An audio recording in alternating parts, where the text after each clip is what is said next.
অনেকে কয় সিগারেট খাই জীবনটারে নষ্ট করছো। সিগারেট খেলে জীবন নষ্ট হয় না, লাঞ্চ নষ্ট হয়ে যায়। কয় পুলার চরিত্র খারাপ, কয় কে? কয় পুলার মদ খায়, মদ খাইলে লিভার খারাপ হয়, চরিত্র খারাপ হয় না। কিন্তু তাই বলে আবার আমি মদ খাইবার কই না, কইলে বাবারা খবরদার, ভুলও মদ খাওয়া হারাম, মদ খাওয়াই না।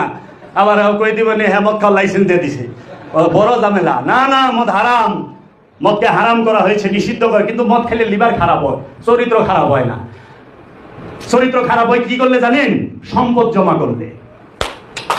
সম্পদ জমা করলে চরিত্র খারাপ হয়, সম্পদ জমা করলে। কারণ সম্পদ জমাকারী জাহান্নামী। আল্লাহ বলছে সম্পদ জমাকারী জাহান্নামী। যার মনের মধ্যে পরলোক অনের ইচ্ছা আছে, হ্যাঁ আবার সেজদাকারী। ওখানে দিহি বড় লোকেরা একরি হিসাব টিসাব লাগাইয়া এমন পর্দাশীল, কারে পর্দা করতেছে? বেটারে। একটা বেটার নজর থেকে হ্যাঁ বাইসা থাকবার চায়, একটা পুরুষের নজর থেকে বাইসা থাকবার চায়, কিন্তু সে কইলে কামনার নজর থেকে বাঁচবার চায় না, শয়তানের